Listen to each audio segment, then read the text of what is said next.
What's up, everybody? I'm back again. Just want to send a shout out to all the new subscribers out there. Welcome to the channel. Like the video, comment, share your thoughts. Without no further ado, we're just going to jump right into it. What is the best out of 8 Spider-Man movies? What is the best one in my opinion? Because there's some that been made in the past that can't hold up to that can still hold up, that are classics, that are pure classics. And there's some that been made a few years ago that is just total trash. Total trash. But in my opinion, there's only one Spider-Man movie that has held up over time. And if you're a Spider-Man fan and you like good movies, you should already know what Spider-Man movie I'm talking about. But let's just go down the list. Just to see where my ranking is. Since everything is subjective, since I am a harsh critic, where do I rank these movies? Well, coming in at number 8, I would say the first and the worst Spider-Man movie is, that's right, Spider-Man Far From Home. This movie was fucking garbage. It was trash. I think the problem with this movie, in my opinion, that it relied too much on Tony Stark's death, because this came out probably like a month or probably like 6 weeks after Endgame. It was really short, but it came out fairly quickly after Endgame, and it relied on Tony Stark's death, and that was pretty much the plot point of the movie. Now, Mysterio is a Spider-Man villain, and it was good seeing him in there. However, I just thought the costume was just too CGI-ish. It was too hokey. The movie overall was just CGI-ish. Like, even the water scene where they was like in London or Paris or whatever, and all the water flood, and then the waterman come out, and then Mysterio comes out. It just looked really childish, so I'll say this movie is crap. Total fucking crap. The only thing that I really liked about it was towards the third act. It was when Peter got hypnotized, and Mysterio had hypnotized Peter, and Peter was trying to figure out what was reality and what was a spell. I thought that whole sequence was good. But the movie overall just reminded me of Iron Man, by him designing his suit all the way to talking about Tony Stark too much. It was just a fucking joke. So that's, in my opinion, the worst Spider-Man movie. Coming in at number 7, we have, Spider-Man Homecoming. I think this movie was just childish. The villain was good. Michael Keaton did a good job as Vulture. My favorite scene was pretty much the dialogue between him and Peter when it was in the car. That whole sequence up till he got to the school, and he figured out who Peter was. That's the only thing I really liked about the movie. The movie overall was just childish and jokey. This should have been rated G because it seemed like it was catering to like 5-year-olds. But I get it was Marvel. Marvel was in his prime. And Iron Man, they had to put Iron Man in. I did not like Iron Man being in this movie. I thought it was way too hokey and jokey. And so far, Tom Holland's Spider-Man been relying on other characters. His first 2 films was all Iron Man. The last film was fan service with the previous villains and the previous Spider-Man. So Tom Holland to me is a weak Spider-Man, a crybaby Spider-Man, not masculine at all. I do enjoy, from what they did now, but I think he's a 5-year-old, audience Spider-Man. He's not like the other ones, like Garfield and Tobey Maguire. So it's good review. All right. Coming in at number 6.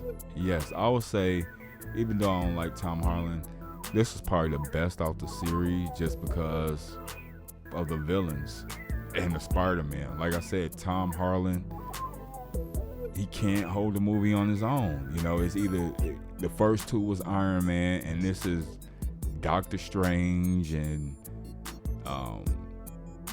you know, the previous villains and the previous Spider-Man. Now, I did enjoy seeing him come back. I thought it was pretty good for what it was. I especially like seeing my boy Garfield, you know, because I felt he was robbed. He should have got a third movie, but you know, it is what it is. But I would say, honestly, Spider-Man No Way Home is a good film. It's one of Tom Holland's good film, because the other two is just crap. But I would say this one is a good film. You know, I'll give that a good film. Next we have, that's right, this was kind of hard. Spider-Man 3. I would say this was a good movie. It's the weakest out the Raimi series though, but I would say this is a good movie.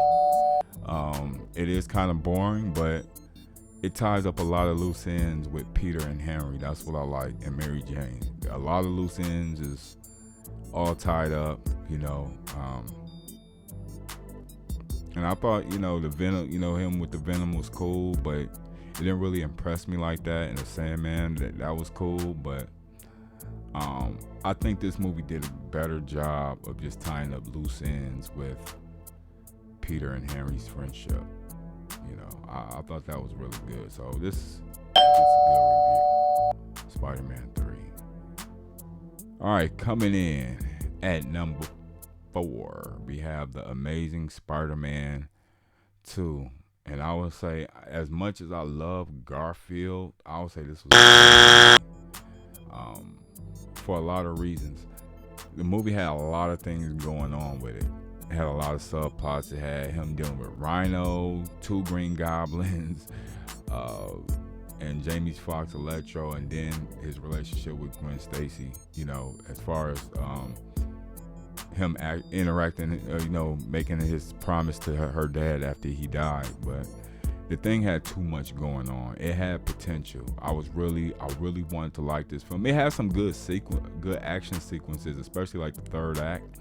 I thought the third act was really good, but the overall plot of Henry wants Spider-Man's blood and all that stuff, I just thought it was garbage, fucking garbage.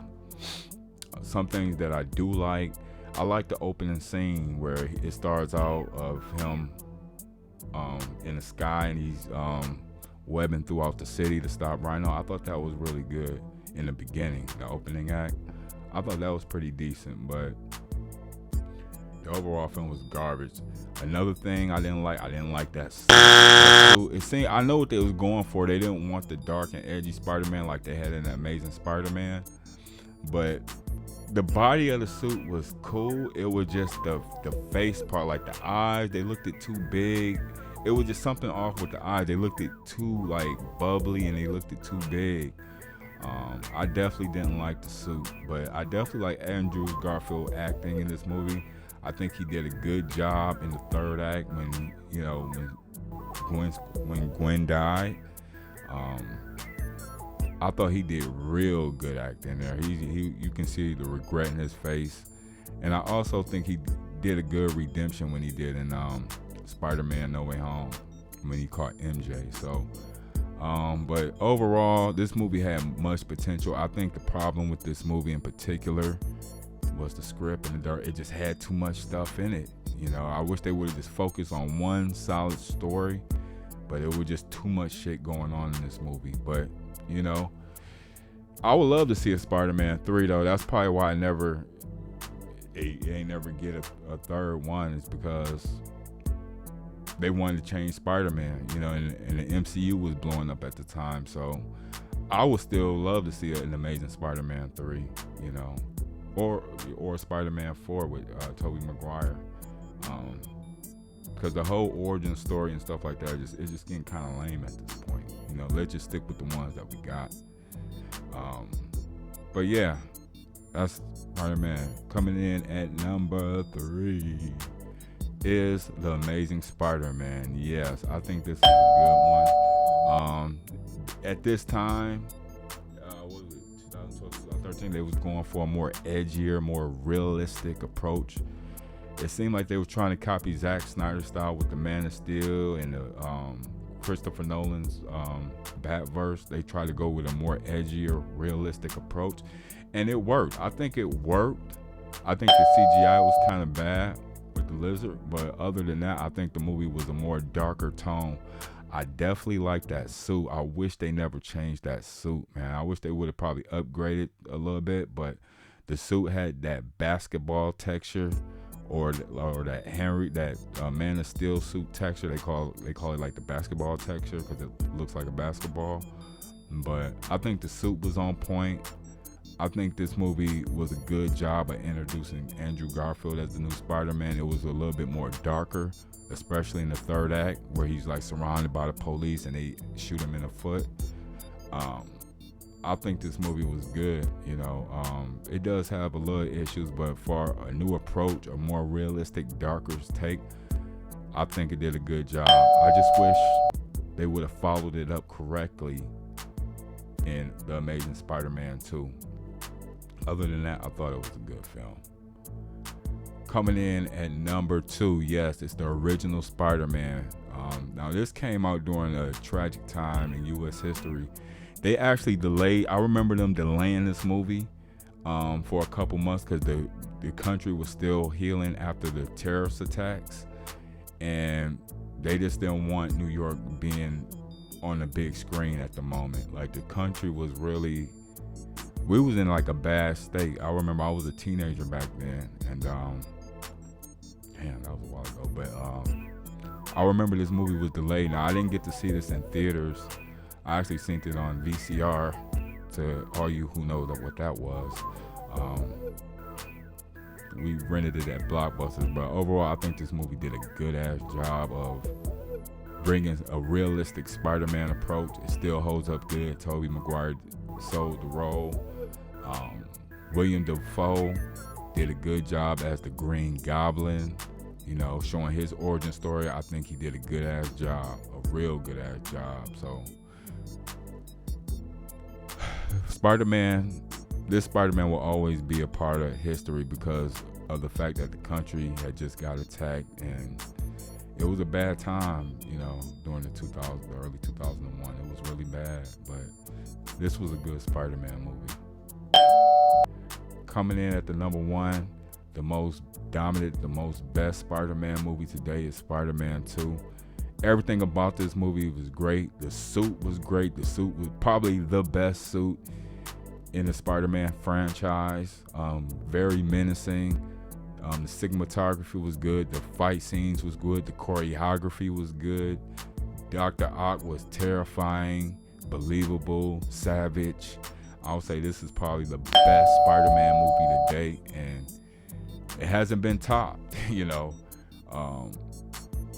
It hasn't been topped. Maybe one day, I would like to see Zack Snyder or Christopher Nolan take a darker approach if they could. But so far, Spider-Man 2, the Raimi series, is probably the best Spider-Man movie made, in my opinion. And I believe if you do a poll, pop culture would say the same. So I would say Spider-Man 2 is the best thus far. One of the best to date. Well, what do you guys think? Do you think Spider-Man 2 holds up? Because this is like the Dark Knight of Spider-Mans. Like, Spider-Man 2 is like the Dark Knight of Spider-Mans, pretty much. But what do you guys think? What is your ranking? Do you agree or do you disagree? Like, share, comment, and subscribe. Share your thoughts. And I will see you, on the next video. Peace.